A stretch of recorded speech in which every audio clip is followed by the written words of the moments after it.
Monsieur Petit-Domange, là, une fois de plus. Ah bah oui, c'est vrai qu'il est toujours parti.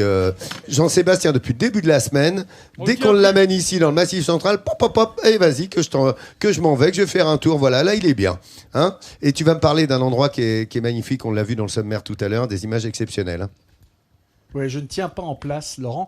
En plus, là, je peux vous assurer qu'il y a une trouée de ciel bleu qui vient d'arriver. Il y a un soleil magnifique qui va éclairer la Vierge de Nazi qui est juste derrière moi sur sa petite colline.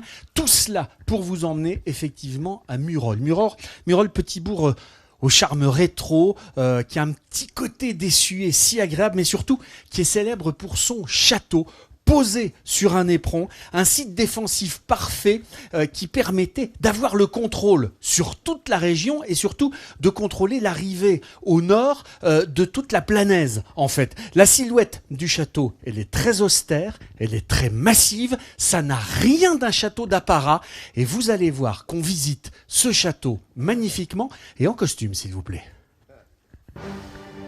Au cœur de la brume, un château médiéval se dresse fièrement sur les hauteurs du village de Murol. Depuis le IXe siècle, ce joyau domine et veille sur un territoire immense qui s'étend jusqu'au massif du Sancy. Place militaire d'exception, le château était l'une des clés du pouvoir des seigneurs d'Auvergne. Un lieu qui continue de fasciner puisqu'il est l'un des châteaux les plus visités du Puy-de-Dôme. Et son succès, il le doit à des passionnés qui continuent à faire vivre ce patrimoine d'exception. En costume d'époque, Baptiste propose aux visiteurs une véritable plongée au cœur du Moyen-Âge. Le château de Murol, c'est l'un des joyaux de l'architecture médiévale et militaire en Auvergne, mais aussi au niveau de la France, voire même de l'Europe. Puisque des palais-forteresses comme celui-ci, on n'en retrouve que très peu, à peine une dizaine pour l'Europe occidentale, donc l'Angleterre, l'Espagne, la France ou l'Allemagne. Mais la vraie force du château, c'est cette vue magnifique sur la vallée, traversée de routes qui menaient à Paris, Bordeaux et Toulouse. D'ici, rien n'échappait à la vigilance des chevaliers. On voit jusqu'à Issoire, qui en fait se trouve dans la vallée, juste en face, les monts du Livradois-Forez. Donc sur cette partie-là, on voit au moins tout ce qui peut arriver à peu près 30 km de distance. Le château de Murol était donc la porte d'entrée sur les territoires d'Auvergne. Fortification militaire, l'édifice n'était pas moins rempli de vie dans la cour principale. Des chevaliers, des seigneurs, des marchands se croisaient dans ces bâtiments à la conservation exceptionnelle. On y a à la fois des salles qui servent pour les invités, des chambres, etc., mais aussi des bâtiments beaucoup plus communs. Donc une petite forge et différents bâtiments pour les domestiques, puisque la famille seigneuriale représentait à peine entre 3 et 5 personnes en fonction des époques, alors qu'au niveau des serviteurs, des gendarmes, eh bien on tourne facilement autour d'une vingtaine de personnes, voire 40 l'été. Sous ces arcades, un lieu unique. Ici, siégé dans la salle des apparats, le seigneur du château. Du haut de ce trône, c'est toute la puissance de la famille de Murol qui rayonnait sur une vaste terre. Même s'il y a bien longtemps que les ennemis ont déserté la vallée, plus de 12 siècles après sa construction, une armée de passionnés continue de veiller sur l'édifice. Guillaume connaît le château par cœur. Il nous emmène sur les remparts, son lieu préféré. De là, il revit l'histoire.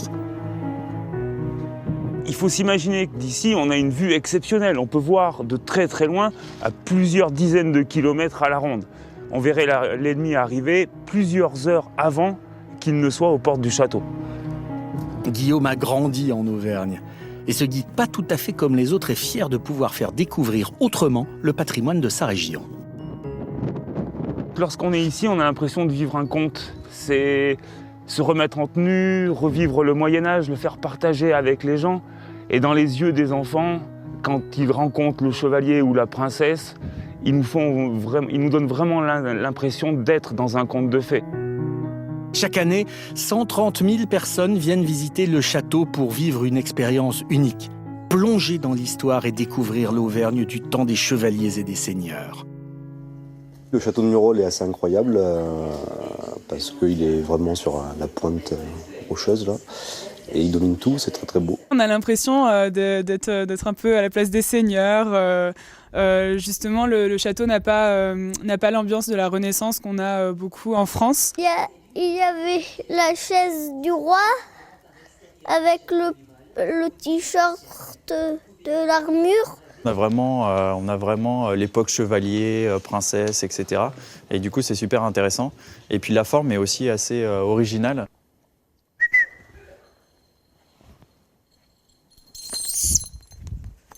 Et pour que le voyage dans le temps soit mémorable pour les visiteurs, le château propose des spectacles vivants. Par exemple, la découverte de la fauconnerie, une pratique vieille de plus de 4000 ans. Avoir le plaisir de faire cette activité ici au château de Murol dans un contexte aussi magnifique. Et quand on vient comme ça de la vallée, on monte, on voit ce château.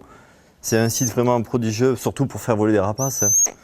L'été, il y a des thermiques, des vents ascendants et les oiseaux volent avec une aisance pas possible.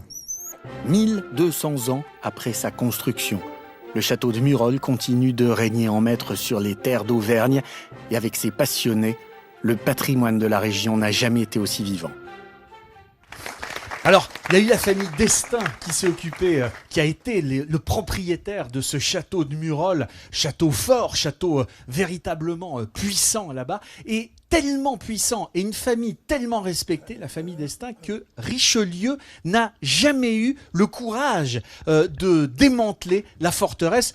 Lui pourtant qui en a démantelé un paquet dans la région et en France quand il était au pouvoir. Voilà pour ce beau château de Murol. Et moi, je vais profiter de ce ciel bleu, de cette vue absolument magnifique. Là, je vais aller me balader. Voilà. Allez. À tout à l'heure, Jean-Seb. Le voilà parti. Ouh là là, dites donc le sportif. Alors ça, un petit cabri, dangereux, hein. un aventurier. En pleine neige. Dites donc, allez-y au château de Murol. Vous avez vu comme c'est magnifique. On peut y aller en famille, vous l'avez bien compris. Et c'est un bonheur que d'aller se promener dans cette Auvergne à la découverte ou de Besse, comme vous l'avez vu cette semaine, ou du château de Murol.